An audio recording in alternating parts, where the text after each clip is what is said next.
Semua bisnis yang ada duitnya kita bisa jadi passion. Gitu. Bagaimana aku bisa bermanfaat lebih banyak dulu kepada orang lain, pasti Allah juga pasti akan kasih aku lebih banyak juga. Nggak usah ngomongin harus kerja keras ini dulu, bener harus kerja keras. Tapi kalau kamu nggak nemu ini kunci,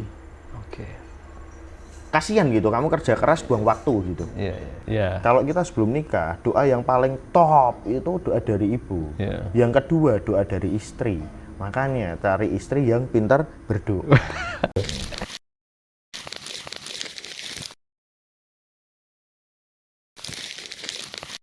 Assalamualaikum warahmatullahi wabarakatuh. Alhamdulillah ketemu lagi di podcast Ngeteh, ngobrol tentang hidayah. Dan ini masuk ke episode 9 di mana alhamdulillah edisi kali ini spesial, seorang pengusaha muda yang memulai bisnis jual beli iPhone dari SMA yang juga founder kegiatan sosial Bahagiakan Santri Indonesia. Sedari kecil hingga remaja, ia hidup di keluarga yang sederhana. Bahkan ambil rapot pun seringnya paling akhir karena belum bayar sekolah. Namun kini, alhamdulillah, di tengah kesibukannya bisnis dan juga bermain golf bersama rekan dan temannya, ternyata ia masih sempat berbagi, apalagi berbagi kepada ratusan santri setiap bulannya. Assalamualaikum Mas Muji. Waalaikumsalam Mas Ruki.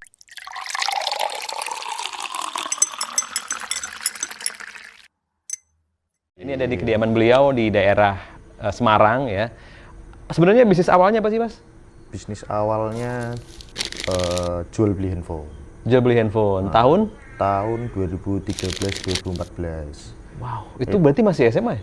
Masih SMA, itu tapi yang sudah mulai mantep untuk ditekuni ya. Kalau sebelumnya banyak yang pernah kita coba dari dulu, zaman dulu ada Garskin lah, ya, zaman-zaman Garskin, terus sempat jual beli baju juga. Dulu kalau jual beli baju juga udah mulai dapat penghasilan, cuman nggak gitu gede. Jual beli baju di toko atau? Nggak, sudah mulai online. Online dulu. Sudah mulai online. Jadi waktu pas sekolah udah mulai jual beli gitu. Udah. Akhirnya mantep jualan handphone. Mantap jualan handphone. Namanya iPhone Semarang 2013 itu. iPhone Semarang. Oh, 2013 tuh ternyata tahun mulainya Mujib bikin usaha jual beli handphone. Dan alhamdulillah sampai sekarang, dan ada berapa cabang sekarang? 14 cabang ya. Waduh. 14 cabang loh. 14 cabang. Usianya belum ada 30, belum ada ya? Belum 29 tahun ini. 29 ya. Apa nih yang bikin bertahan di bisnis ini? Yang pasti cuan. Ya itu masuk akal banget ya. Yang pasti cuan. Karena udah ketemu passionnya dan alhamdulillah menghasilkan lebih, jadi ini gitu ya, ditekunin. Betul. Ya. Jadi dulu sebenarnya kan dari baju. Baju itu kan agak effort. Ya. Agak effort, untungnya nggak gitu gede. Jadi mulai switch ke handphone dengan strategi online yang udah kita pernah pegang di jualan baju dulu. Akhirnya boom di handphone, yaitu kita passion karena ada duitnya. Akhirnya jadi passion. Semua bisnis yang ada duitnya kita bisa jadi passion. Gitu. Oke. Terus gimana ceritanya Mas Mujib nih akhirnya coba deh aku bikin cabang itu tahun berapa tuh berarti cabang pertama? Cabang pertama itu seingatku pertama aku pernah buka di Matahari. Awalnya di Matahari? Awal itu buka di Matahari, tapi memang dari awal aku mau buka di Matahari itu adalah karena dari awal aku ngerintisnya itu jual belinya online. Oh, belum ada toko? Belum sama sekali, dan tanpa modal, hanya modal KTP. Sebentar, kok kayak pinjam buku aja modal KTP, ini gimana ceritanya tuh? Jadi karena dulu kita nggak ada modal sama sekali, jadi waktu itu kita ambil barang dari orang biar percaya. Kita sudah ada customernya, itu sudah ada Mas. Tapi kita nggak ada modal. Gitu loh. Kita tinggal KTP-nya, barang kita jualin, balik lagi KTP ambil. Terus gitu ya? Terus sampai lama-lama wis nggak perlu KTP lah, udah jual. Gitu. Terus balik ke kapan pertama kali, mungkin sekitar 2017-an ya mungkin. Lama juga prosesnya. Ya. Lama karena dulu stepnya itu ketika kita sudah online, ngapain buka offline, ribet.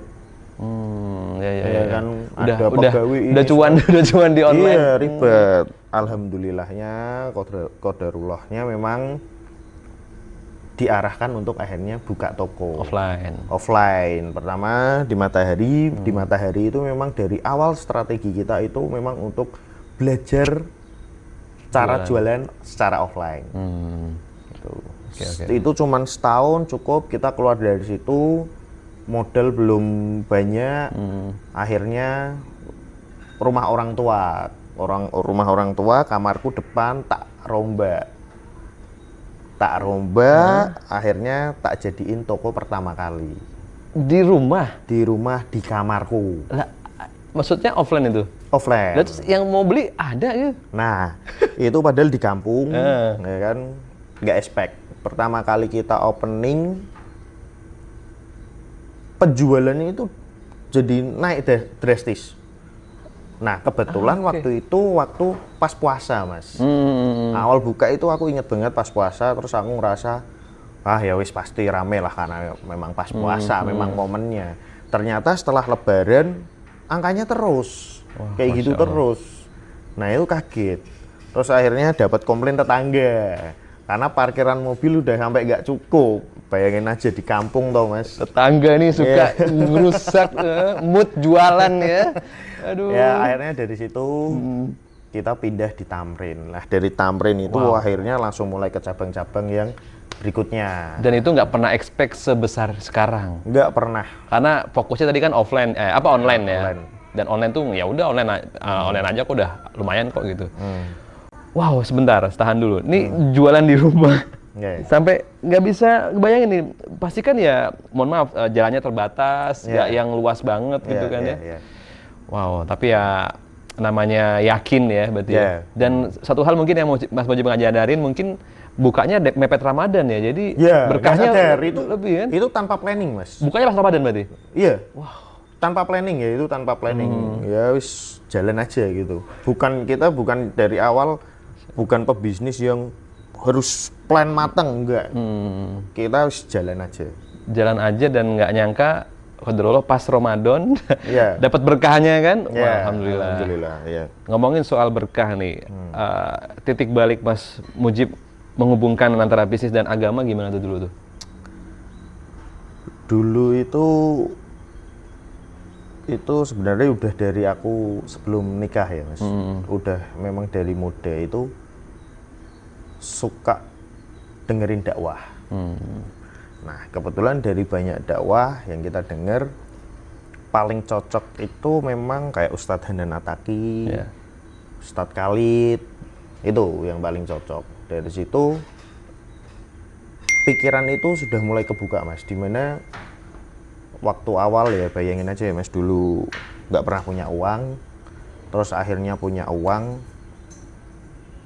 tapi uangnya harus kepakai untuk bayar kuliah, harus pakai untuk kebutuhan orang tua. Ini baru kebutuhan ya, Mas, belum ngasih orang tua ya. Lu bayar sendiri kuliah? Bayar sendiri. Jadi stepnya, gue kira tuh dia tuh lahir ya udah ada semua gitu. Enggak, Mas. Dari dulu stepnya punya duit, main bisa nggak minta orang tua dulu. Dulu kan harus nunggu orang tua jualan, nah ini dikasih 15.000, 20.000. Nah itu. Terus akhirnya step awal nggak minta orang tua lagi untuk main kemana-mana udah bisa. Terus kalau bayar kuliah sendiri akhirnya sudah bisa. Ngasih kebutuhan orang tua, ya kan, orang tua ya pasti kebutuhannya kan banyak. Karena anaknya banyak juga, Mas. Saya itu anak ke-7. Saya kira dia itu anak ketiga, anak ke-2, serius? Anak ke-7 dari? Ya, anak ke-7 dari 8 bersaudara. Allah, banyak juga ya. Allahu Akbar. Ya pasti, mohon maaf, ganti-gantian juga kan sama adiknya, sama kakaknya untuk pemenuhan kasih sayang orang tua dan lainnya gitu. Dan betul. Akhirnya kenal dakwah dari Ustadz Hanan, Ustadz Khalid, terus? Orientasiku pada waktu itu adalah akhirnya karena aku pengusaha, bagaimana sih cara pengusaha ini bisa sukses dari segi agama. Gitu. Nah, yaitu awalnya aku agak berat untuk, ya pertama dari pas Jumatan lah Mas, bawa uang 5.000. Oke, ini ngomongin berbagi dulu ya. Ya, 10.000. Terus ke orang tua nih. Agak berat. Agak berat, masalah agak Biasanya berat. cuan ya? Iya, biasanya cuan ini dapat uangnya dikasih ke orang tua.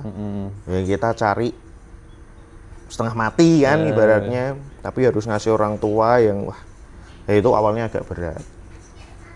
Tapi karena memang kita punya pondasi yang kita sering dengar ceramah itu dan kita meyakini, ternyata baliknya itu luar biasa, Mas. Setelah diberi, dibasih lagi sama Allah, luar biasa. Luar biasa. Dari situ, titik itulah saya ketagihan. Gitu. Oke, iya. Nggak apa-apa. Ini anak yang pertama ya? Iya, ini anak yang pertama. Belum mandi. Anak yang pertama udah. belum mandi. Ini soalnya masih pagi ya, jadi saya juga langsung disorot ilahi nih ya.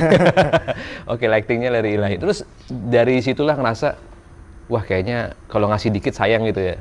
Betul, awalnya sedikit-sedikit, terus ketagihan Mas.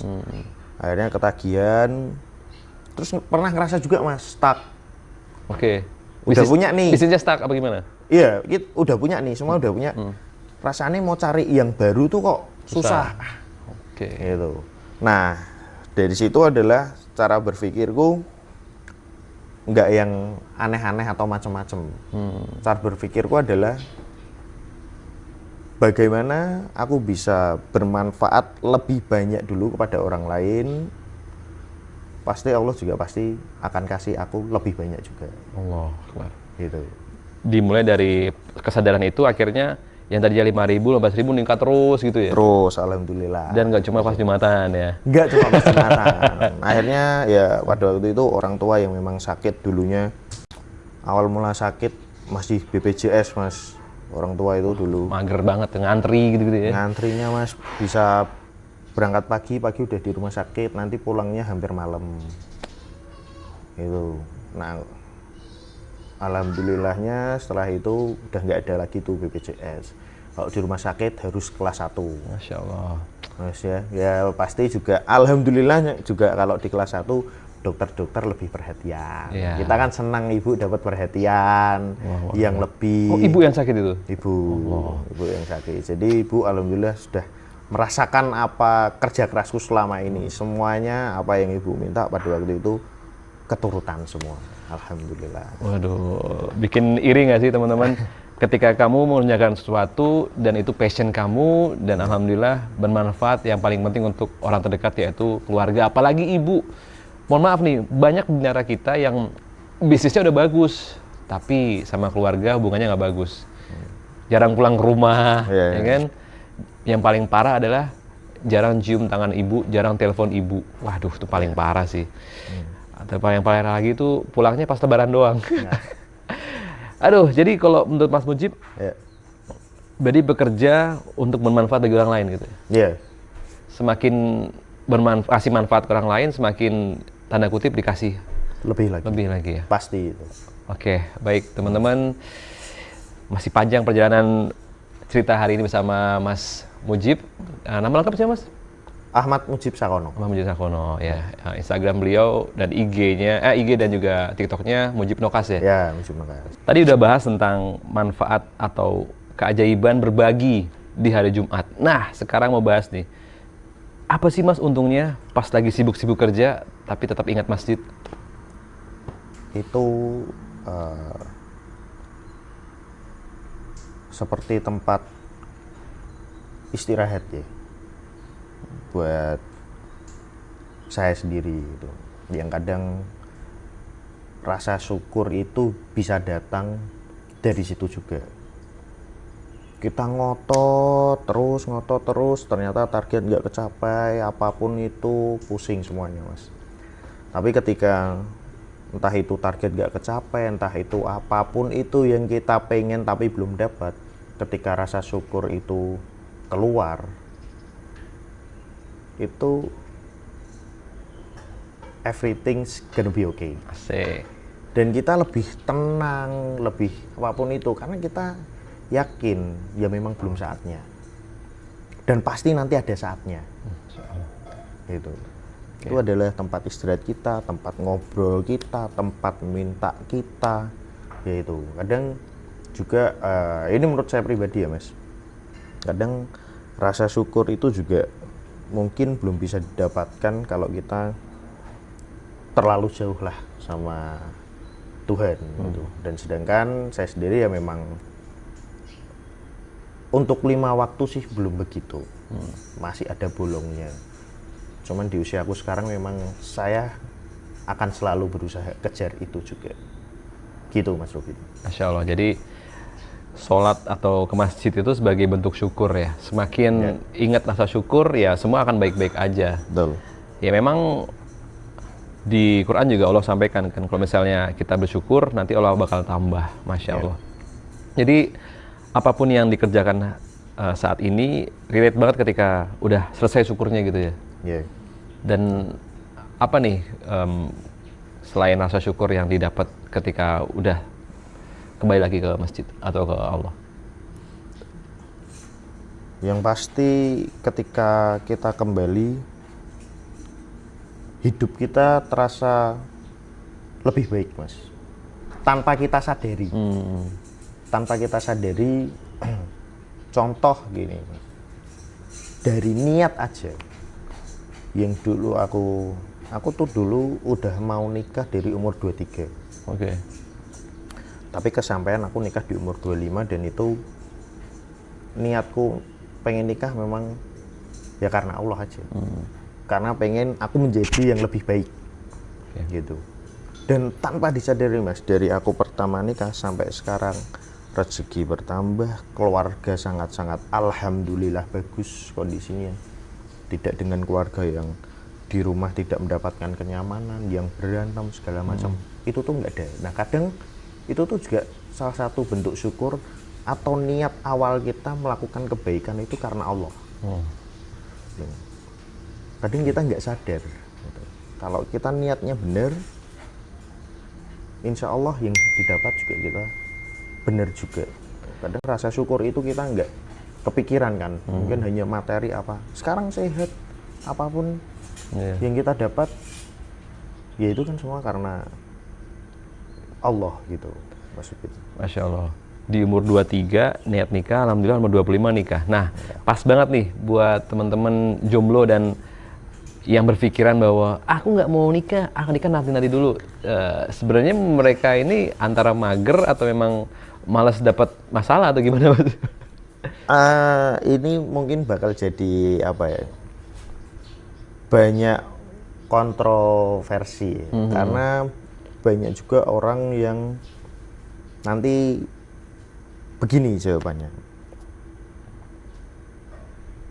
Aku tuh nggak mau nikah cepat-cepat karena aku pengen nikah sekali seumur hidup. Ya itu nggak salah juga. Itu nggak salah juga karena di sisi lain memang nikah itu yang penting tujuannya tepat karena Allah. Ya setiap orang nikah ujiannya juga masing-masing. Jadi nggak harus sama dengan aku gitu. Misalkan yang dari awal nikah ya kamu sudah oke semua ya. Enggak juga, setiap orang pasti punya cobaannya masing-masing. Tapi kan kita bisa menghadapi setiap cobaan atau ujian itu gitu. Sama halnya sebenarnya kayak bisnis. Kalau bisnis kita nggak ada masalah yang datang itu malah jadi bahaya. Bisnis atau kita itu bisanya upgrade diri karena ada masalah, tapi bukan dengan masalah yang sama terus. Dengan adanya masalah kita perbaiki, kita kasih solusi. Ada masalah baru kita perbaiki lagi, secara tidak langsung kita kan naik terus gitu. Nah untuk teman-teman yang memang mau nikah misalkan dengan keadaan ekonomi yang belum oke gitu, tapi memang niatnya karena Allah, jangan berharap juga nanti aku nikah baru kuwi sugih. Ya enggak juga gitu. Ya itu sudah pasti ujianmu pertama ya pasti ekonomi gitu loh. Tapi juga jangan menyalahkan lah toh aku nyatane nikah juga ekonomiku jek ngene. Ya jangan ngeluh. Itulah yang harus diperbaiki. Gitu. Masya Allah. Gitu. Tapi kan dapat doa baru. Kalau kita sebelum nikah, doa yang paling top itu doa dari ibu. Yang kedua doa dari istri. Makanya cari istri yang pintar berdoa. Tuh. Jadi spill teman-teman. Jadi yang penting awalnya adalah niat. Yang kedua itu tadi doain dua. Kalau biasanya kan keluarga atau ibu atau bapak, ini ada istri yang ngedoain. Kebayangan rezekinya sebanyak apa. Kalaupun masalahnya di ekonomi ya tadi dihadapin langsung ya. Memang begitu sama dengan bisnis. Berarti kita harus siap menghadapi masalah, intinya gitu ya. Iya, harus. Kalau mereka yang mohon maaf yang belum nikah berarti belum siap gitu ya. Belum siap, ya. Oke, menarik nih.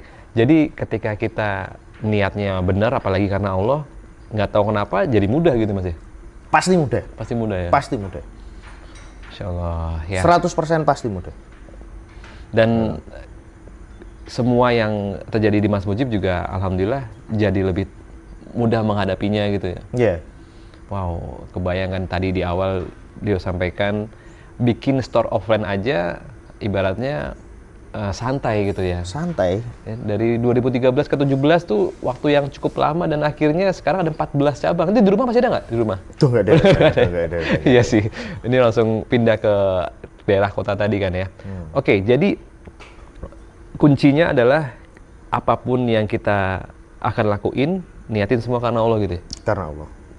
Dari situ dikasih petunjuk dengan sendirinya oleh Allah, bukan karena kepintaran tapi memang karena niatnya yang benar tadi ya? Iya, kepintaran kita datang dari mana, Mas? Ya benar dari belajar, ya benar dari kita sering baca buku, pengalaman dan lain-lain. Yang menggerakkan kita untuk datang ke sana itu siapa? Tanpa kita sadari loh, ya kan? Untuk kita bisa dapat otak yang, mohon maaf katakanlah kita punya ide yang cemerlang, kita bisa ini, bisa itu, yang menurut kita mungkin hal simpel, gitu. Itu datangnya dari siapa? Yang menggerakkan kita ke sana itu siapa? Jangan sombong kalau misalkan ya ini karena aku sendiri ya kamu siapa? Gitu. Jadi kesuksesanku di usia sekarang dari dulu aku nggak pernah ngeklaim atas aku sendiri.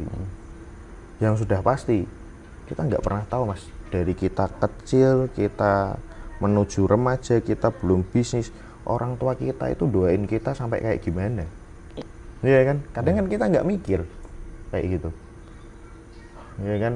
Kita masih owek-owek, kita masih main sana sini, ternyata orang tua struggling kerja sana sini sambil doain anaknya. Ya dapetnya sekarang, itu pun aku ngomong sama orang tuaku, aku berada di posisi ini ya karena doa orang tua. Ketika aku sudah punya istri Mas, aku bilang sama istriku, kamu tahu nggak, keluarga ini, anak-anak kita, kedepannya kita, itu harus dasar dari doamu yang luar biasa. Gitu. Jangan sampai pernah kamu mengucapkan kalimat-kalimat yang tidak baik kepada keluargamu. Kamu harus selalu mendoakan keluargamu, anakmu, suamimu, semuanya. Gitu. Nah, kunci sebelum kita ngomong bisnis itu harus gimana, kunci ketika kamu intinya kamu belum nikah, jadikan raja lah ini orang tuamu. Kamu belum punya uang, everyday kamu minta doa lah sama orang tuamu. Kamu kasih baik-baik lah sama orang tuamu itu sebelum kamu punya uang. Kalau wis punya uang, mulai kasih uang dan lain-lain lah. Apapun itu kamu bisa kasih lah ke orang tuamu. Untuk bisa dapat tiket menjadi kaya ini harus dari orang tua, terutama ibu gitu. Nah, kalau teman-teman yang sudah punya istri, perbaiki hubunganmu lah sama istri. Everyday kamu minta doa juga lah sama istrimu ini. Gitu. Dua itu. Nah, itu dia. Jomblo, ingat ya. Nah, yang udah nikah, ingat. Kalau masih marah-marah, berarti ada masalah di kamu sendiri malahan ya. Baik, kita ngopi dulu. Jangan kemana-mana, tetap di Ngeteh, ngobrol tentang hidayah. Ini ngeteh tapi ngopi nggak apa ya?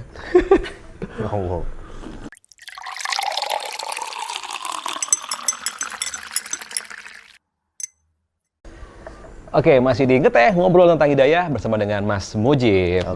Tadi udah bahas tentang keluarga dan agama, dan ada satu hal yang mungkin wajib untuk digali lagi nih tentang berbagi. Dan Mas Mujib ini bikin salah satu gerakan namanya Bahagiakan Santri Indonesia. Itu gimana Mas ceritanya Mas? Balik ke tadi, karena aku pertama ya Mas, dari dulu itu memang aku belum punya apa-apa. Itu dulu aku sebenarnya punya mimpi, memang punya panti asuhan dan panti jompo.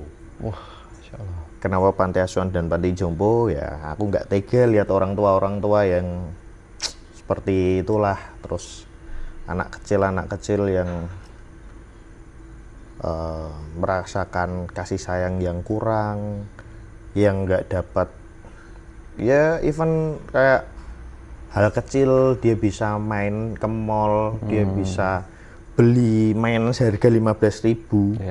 Itu sangat-sangat berharga buat mereka, karena ya mungkin karena kehidupanku yang aku alami dulu juga akhirnya menimbulkan punya perasaan seperti ini juga Mas gitu. Terus kenapa Bahagiakan Santri?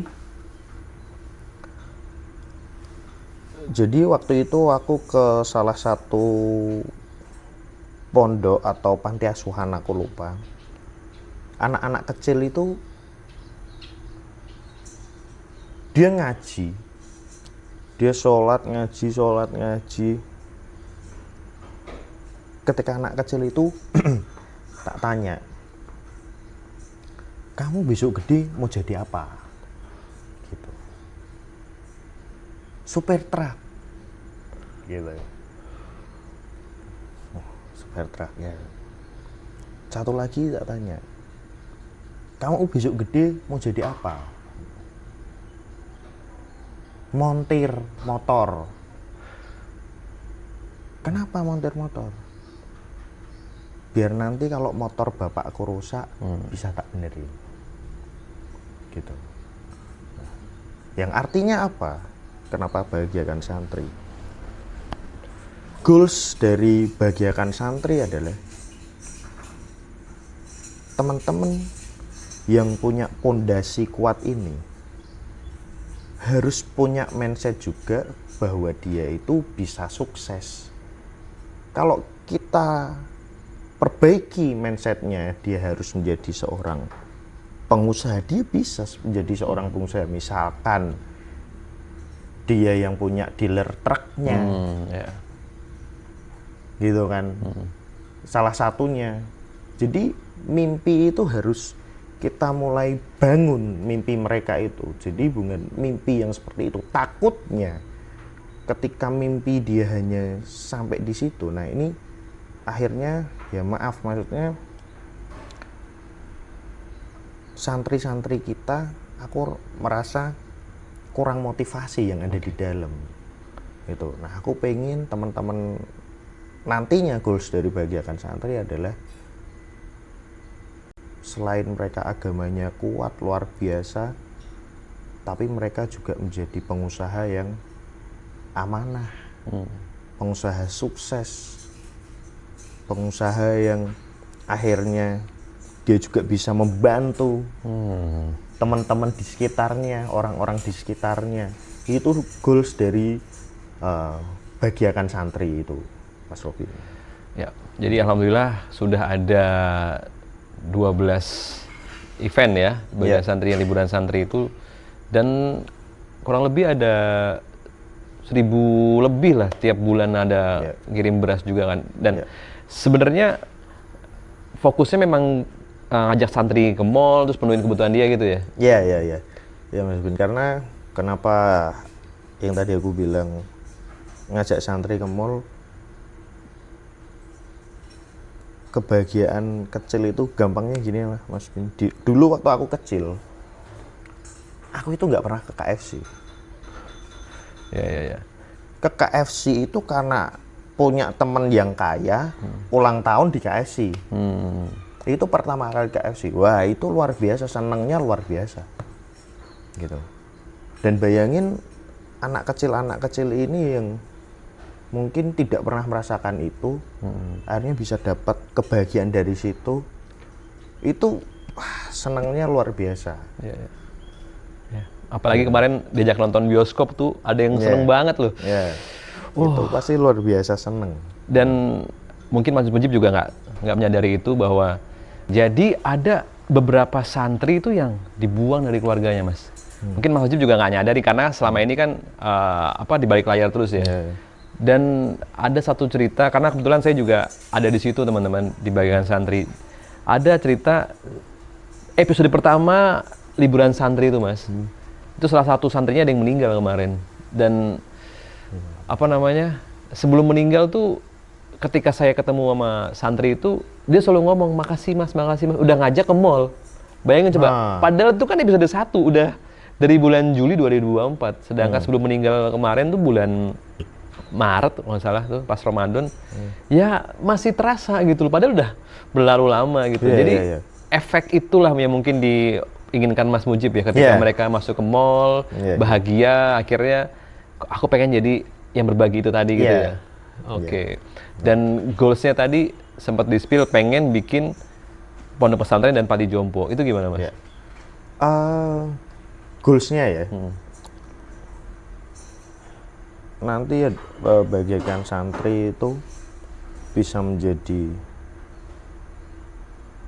tempat untuk santri atau calon santri dari mungkin prefer ke anak-anak yang pasti nggak mampu, anak-anak yang yatim atau piatu atau yatim piatu, prefernya lebih ke sana. Anak-anak itu masuk ke kebagian santri, mereka dapat fasilitas yang memadai, dapat kebahagiaan yang cukup, akhirnya dia belajar dengan sangat bagus, dengan akhirnya kita kasih motivasi bagaimana nanti kamu ke depan harus menjadi seperti apa, karena nggak semua orang itu punya pemikiran mau sukses gitu. Padahal kalau dia pondasi sudah bagus, dia dari kecil sudah tahu bagaimana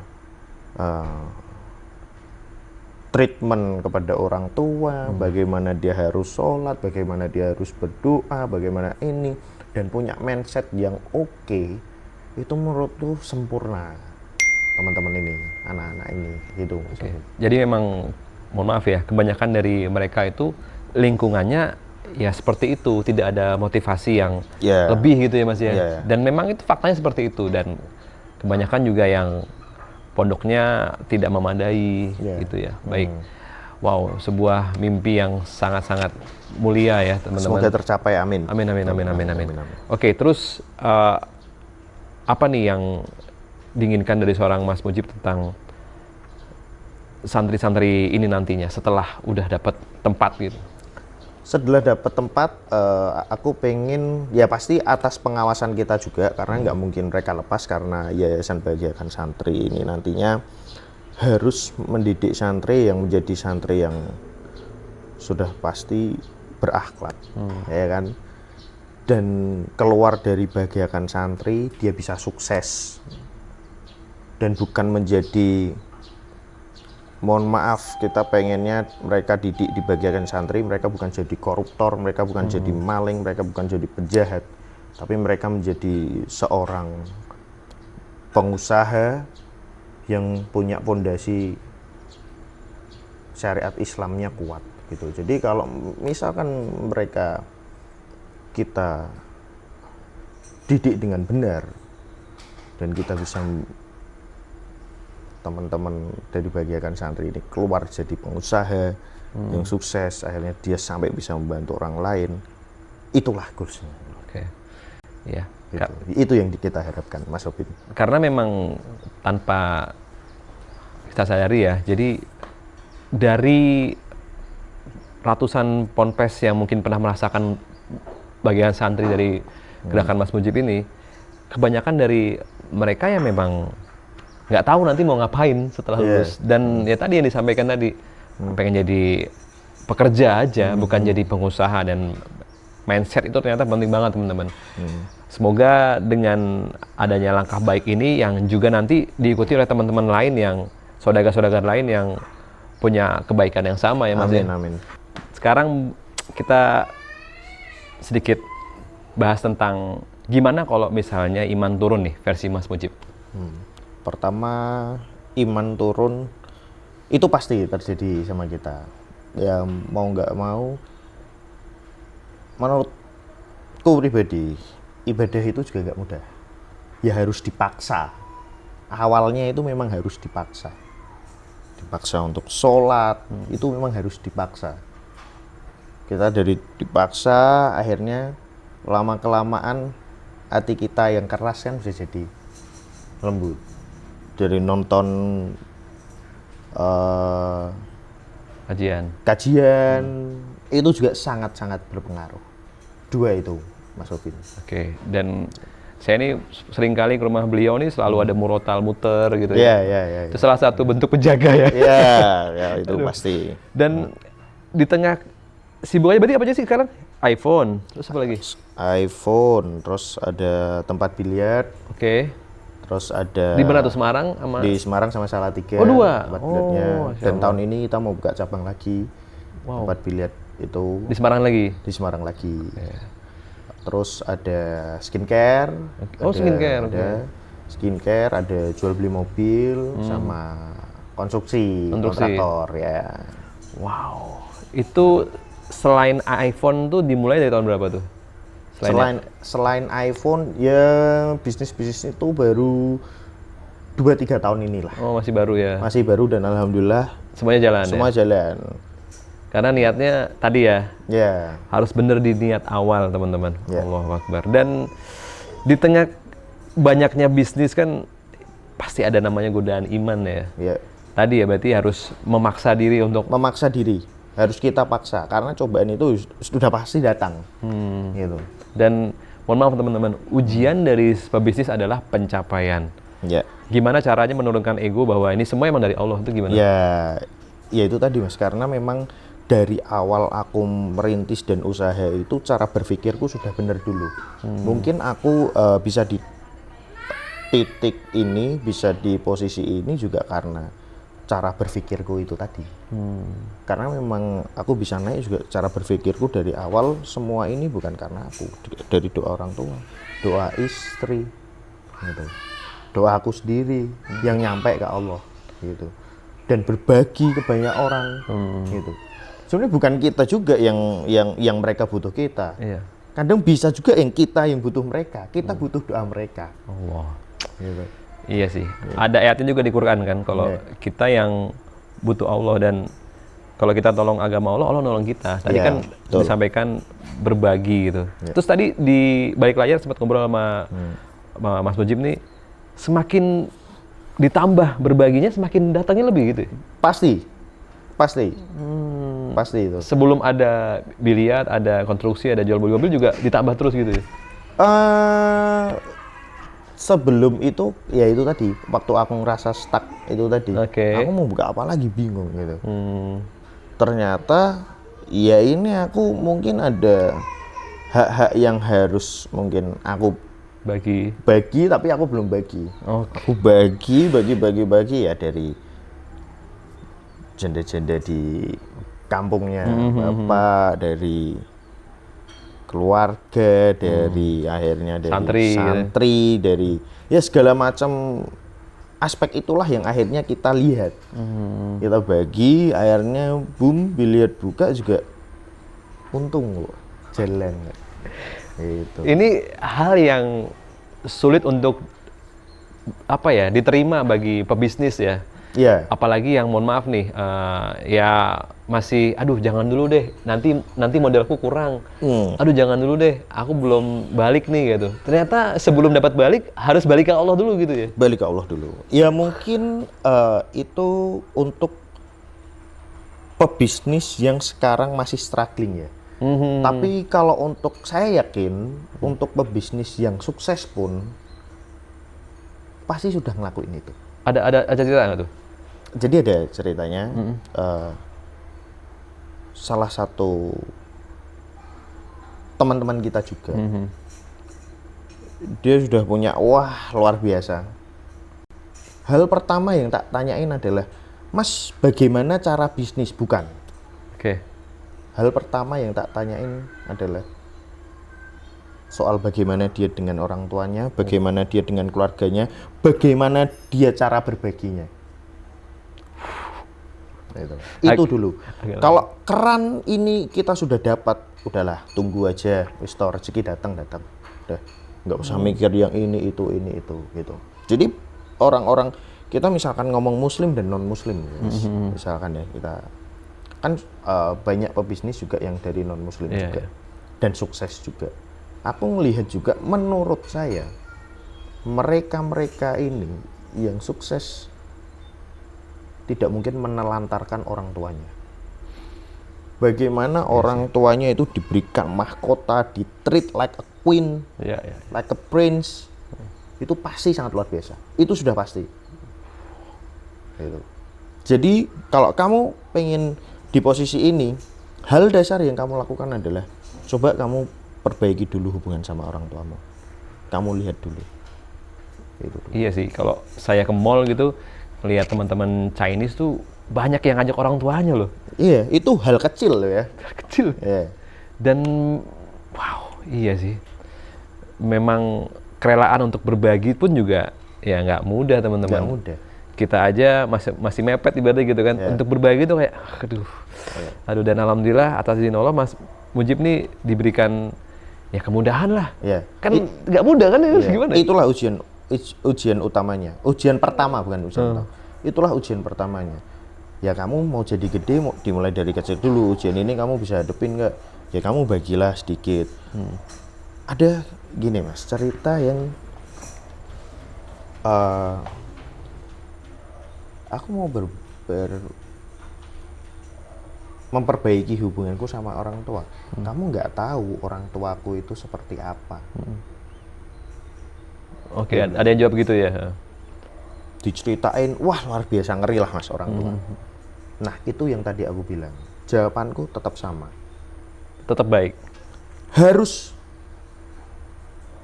hubungan baik sama orang tua. Gimana pun keadaan orang tuamu, orang tuaku dan orang tuamu pasti beda. Orang tua orang lain beda semua. Ya itulah ujian orang masing-masing. Tapi ketika masing-masing itu bisa memperbaiki itu, rezeki kita juga masing-masing. Lah kamu mau stay di situ atau kamu? Iya sih. Jujur teman-teman, saya menjelang nikah itu, mohon maaf bener Mas, sama mamah tuh jarang ketemu. Ketemu paling ya mohon maaf, mah transfer gitu kan. Tapi setelah dibalik, ada satu ustadz yang bilang, coba kamu benerin sama mamah kamu, karena ayah saya udah lama meninggal kan. Ketika menerima omongan itu dan men-treat orang tua seperti Queen yang tadi sampaikan itu, alhamdulillah nggak lama kemudian ketemu jodoh. Nah buat kalian yang belum nikah, jangan-jangan kalian terlalu jauh sama orang tua kalian. Bisa jadi. Bisa jadi. Atau yang belum sukses berarti ya memang terlalu jauh sama orang tua ya. Awalnya di situ ya. Betul, awalnya step awalnya di situ. Ya kan, kita ngomong ya harus kerja keras dong. Ya benar ya, maksudnya banyak pekerja-pekerja berat yang kerja keras juga rezekinya stay di situ-situ aja. Benar. Dengan aku kondisi sekarang masih bisa hampir everyday aku golf, rezeki selalu datang juga. Bayangin teman-teman. Gitu jadi cabangnya 14 masih sempetnya golf loh. Ya, dan itu everyday loh. Everyday golf, pekerjaan kontraktor, ada pekerjaan di Magelang bikin beberapa rumah, di Semarang ada bikin resto yang gede, terus jual beli mobil tetap jalan, handphone every month kita naik terus. Ya. Aku everyday masih bisa golf. Jadi nggak usah ngomongin harus kerja keras ini dulu, bener harus kerja keras. Tapi kalau kamu nggak nemu ini kunci, kasihan gitu. Kamu kerja keras buang waktu gitu. Kamu bertahun-tahun kerja keras, tapi hubunganmu sama orang tua yang kunci ini kamu nggak bisa perbaiki, ya bahaya. Ini masih ujian pertama Mas, ini masih ujian pertama. Ketika nanti kamu ini sudah perbaiki, mulai dapat uang pertama ya tadi, ujian itu nanti datang terus, uang banyak, ujiannya beda lagi dong. Gitu loh. Seru banget nih. Kita belum masuk ke part yang terakhir, yaitu keluarga. Kita akan bahas itu, tetap di Ngeteh Ngobrol tentang Hidayah. Ya, ngopi sih.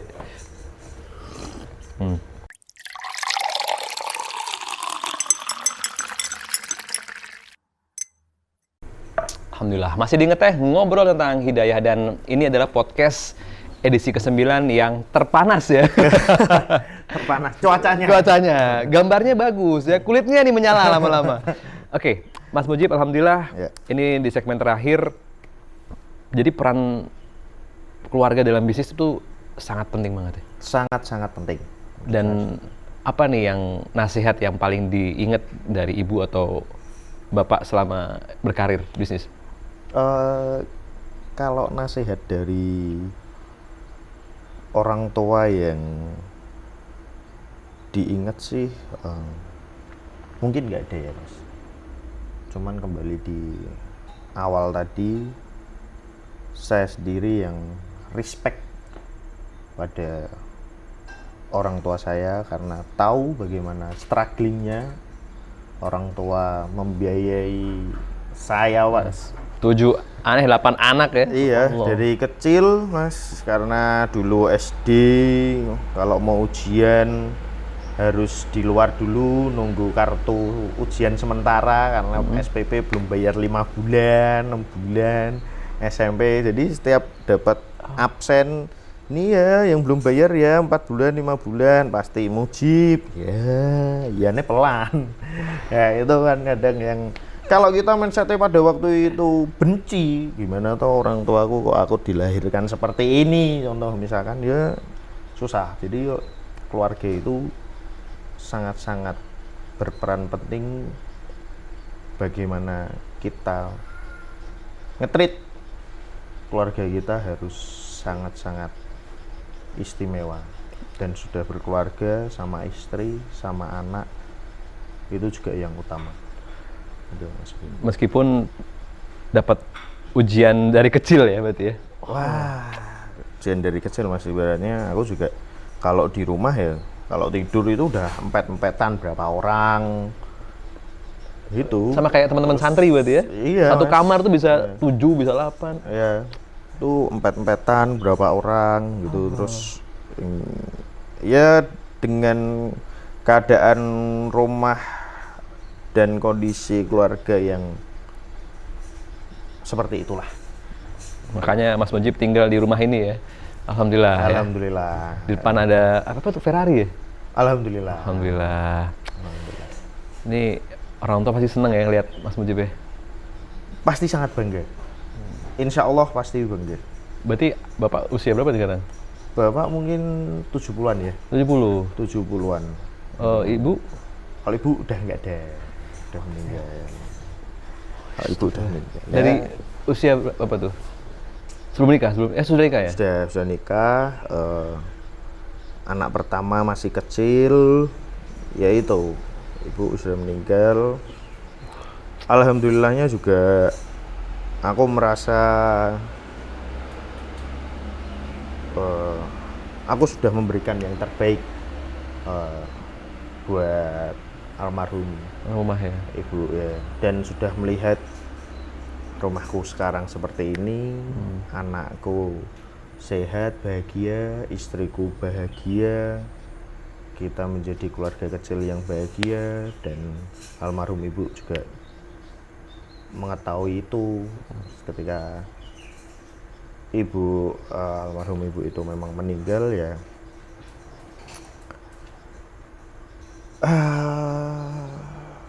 Ya sedih ya, pasti sedih. Perasaan sedih yang tidak pernah kita dapatkan sebelumnya. Kaget, ini perasaan apa? Ini perasaan apa? Ketika pertama kali tahu ibu meninggal, ini perasaan apa? Nggak pernah dirasakan seumur hidup saya. Gitu. Saya juga mau bayangin sih. Aduh, ngeri sih. Padahal tadi Mas Mujib di awal bilang kan bahwa doa dari orang tua, dekat sama orang tua, treatment orang tua tuh like a queen, tapi semenjak beliau nggak ada, was queen gitu ya. Iya, ya kita pasti kenceng di doa. Kita juga selalu minta tolong kan pasti sama teman-teman santri untuk selalu mendoakan almarhum ibu saya. Dan alhamdulillah juga memang ada salah satu masjid yang kita bangun, saya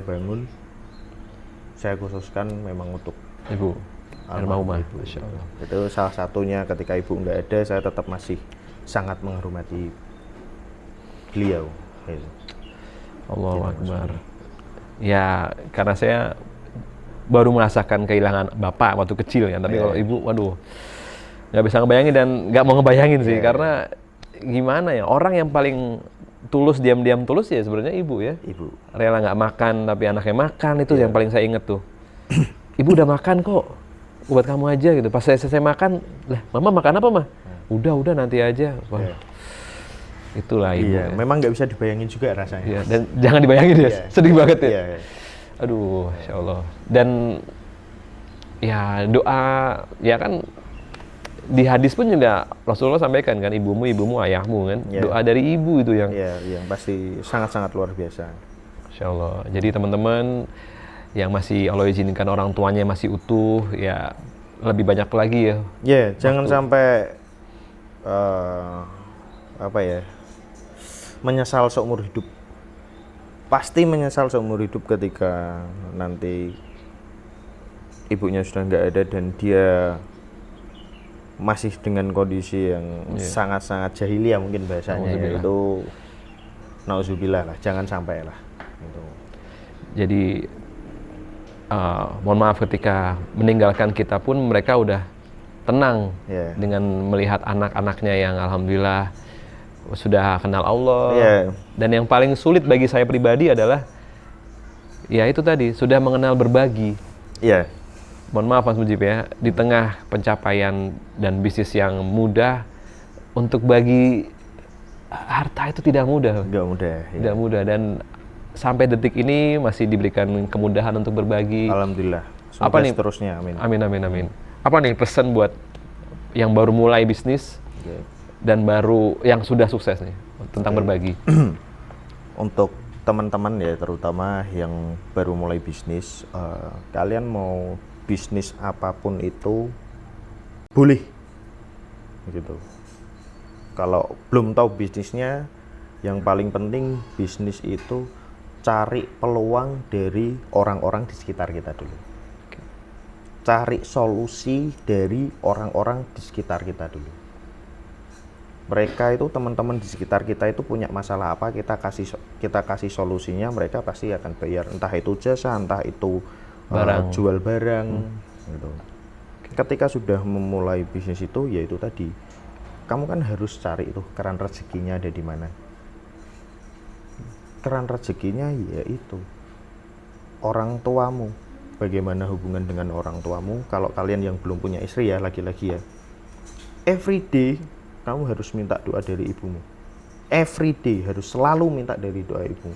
Entah ibumu itu sholat, entah ibumu itu enggak sholat, jangan judging lah. Jangan lagi Mas Mujib ngomongnya ngene lah, ibu kue rak ngerti mas kelakuan ibuku, enggak. Kamu hanya tetap everyday kamu minta doa sama ibumu. Dan terus treat lah ibumu itu seluar biasa mungkin. Gitu. Tunggulah nanti kamu beberapa bulan ada efek enggak di kehidupanmu. Enggak, mungkin enggak, sudah pasti. Gitu. Nah, nanti ketika ujian itu datang lagi, yaitu ujian kamu sudah siap.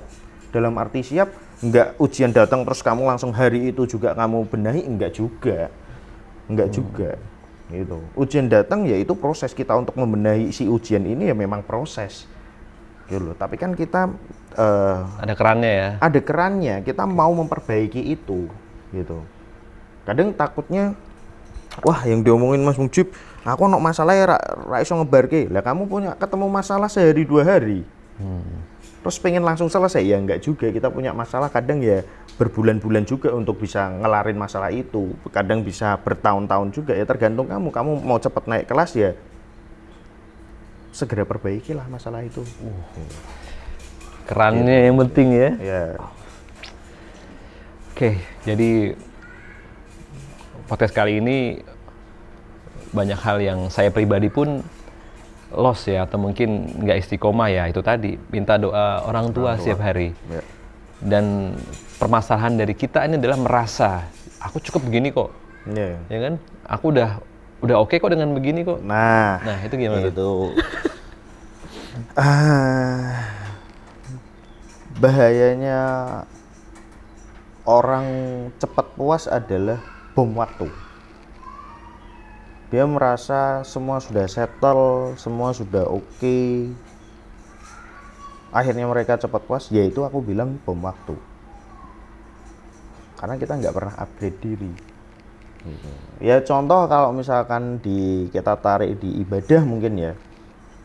Ya aku berbagi 5.000, ya wis 5.000 aja. Aku setiap Jumat sudah berbagi, ya wis kamu stay di situ aja. Sedangkan ya maaf ya Mas, kita kan manusia kadang juga ngelakuin dosa gitu kan.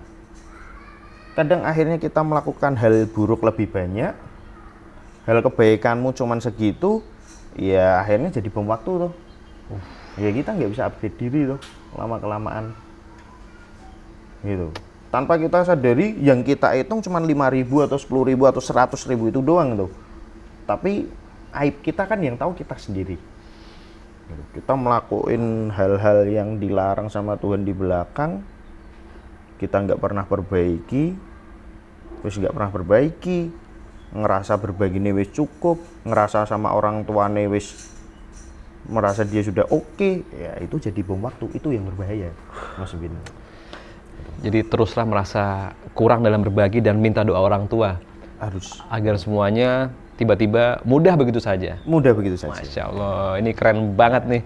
Teman-teman, semoga apa yang disampaikan tadi Mas Mujib bisa jadi kita semakin sayang sama orang tua dan tentunya keluarga kita. Dan yang paling penting, harta itu bukan untuk disayang, tapi untuk dibagi ke orang-orang sekitar yang kita sayangin. Betul. Masya Allah. Terima kasih Mas Mujib atas sharingnya. Sama-sama, semoga bisnisnya makin berkembang dan amin. doain aja teman-teman, semoga bisnis iPhone, biliar, konstruksinya sampai di kota kalian, bahkan di negara kalian. Amin. Yang baik-baik dari Allah, yang buruk pasti datangnya dari kami. Sampai jumpa di podcast Ngeteh selanjutnya. Wassalamualaikum warahmatullahi wabarakatuh. Ya. Masih Mas. Ya. Masya Allah. Oh, ya. Ya itu sih Mas, memang aku pun juga kadang masih susah untuk menurunkan ego ya, maksudnya untuk minta doa.